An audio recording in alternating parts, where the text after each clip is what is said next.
Carinya is owned by myself, my husband Joe, and we've got 3 little kids, Archie who's 8, Clay who's 6, and Pippa who's 2.5, probably going on 15, so you can imagine.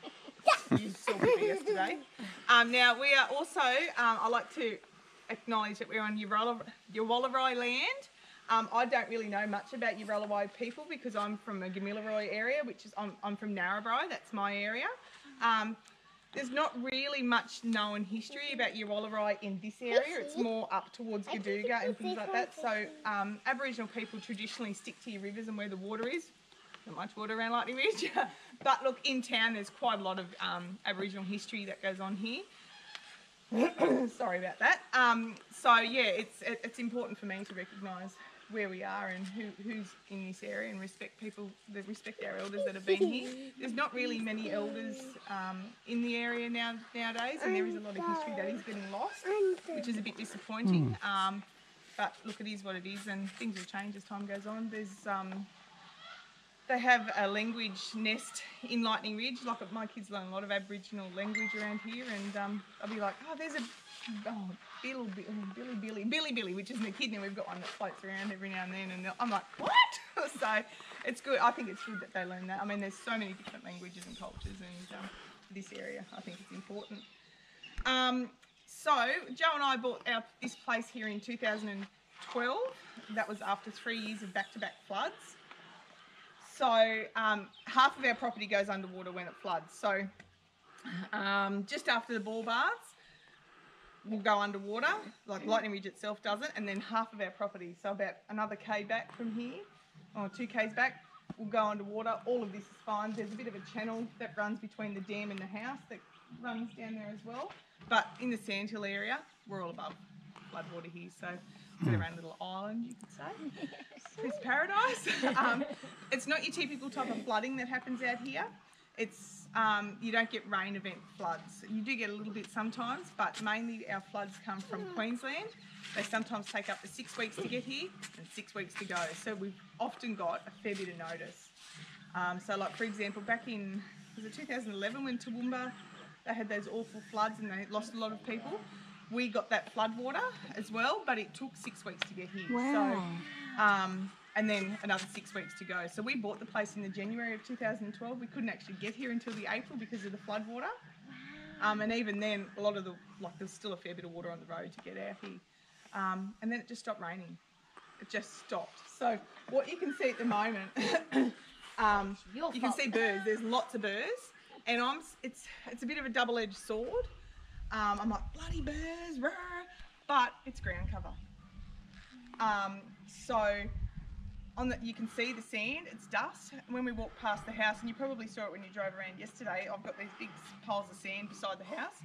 They were sand dunes in my house yard from the dust storms.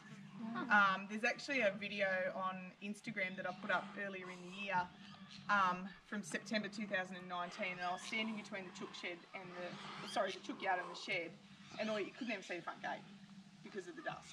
I've been standing on our front veranda and not even being able to see the pool. That's the dust. So we had about 4 years of summers were like that, just windy, disgusting. I'll never forget November 2019, it was Melbourne Cup Day, and I was feeding sheep. Miserable, mongrel, rotten day. Like I just could not see a thing. The sheep were just like, oh yeah, pay good. But it was awful. So that's us. So we got rain February last year, quite like 300 or 400 mils within a month, and it was fabulous. We had visitors staying here, like that were house sitting for us. That they come here year after year, so they were house sitting, and they looked out our kitchen window, which is that window just there, and they couldn't even see this little shed. That's how heavy the rain was. So it was fabulous to see. We have been getting bits and pieces of storms, which is keeping things going, but as you can see, the dams are not full, long way off from being full, but there's water in them, so we're pretty happy about that. Farming, we love it. When I first moved here, I hated it for the isolation, and this is why I started. We started hosting grey nomads to start with, and just because, as you can tell, I can talk underwater with a mouth. I know, we're just going to have to let So, and it's just growing from there. So I love the place now. I absolutely love the place, and Carinya is Aboriginal for happy place. So.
What are you collecting, the eggs?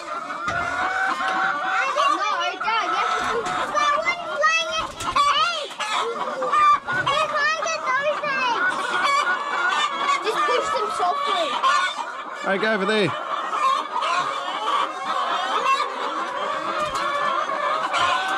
There you go, Luke. Evan, go over there with Jacinda.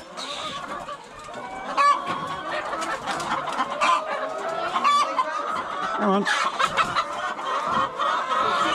There you go, Evan. Evan.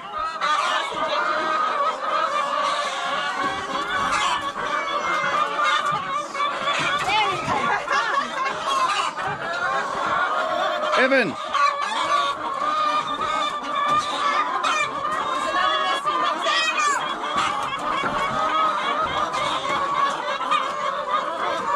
Over here.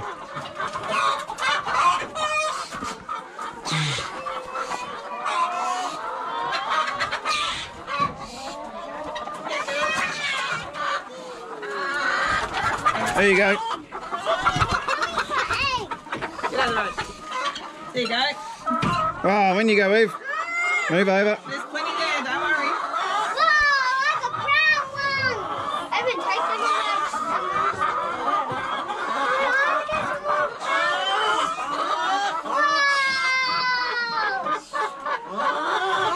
I think I'm done. Can you count them all, please?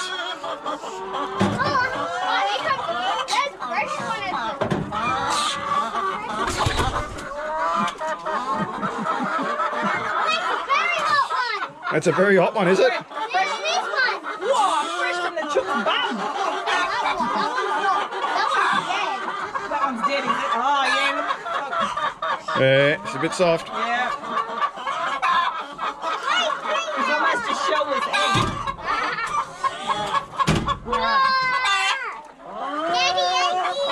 Eggies, good stuff.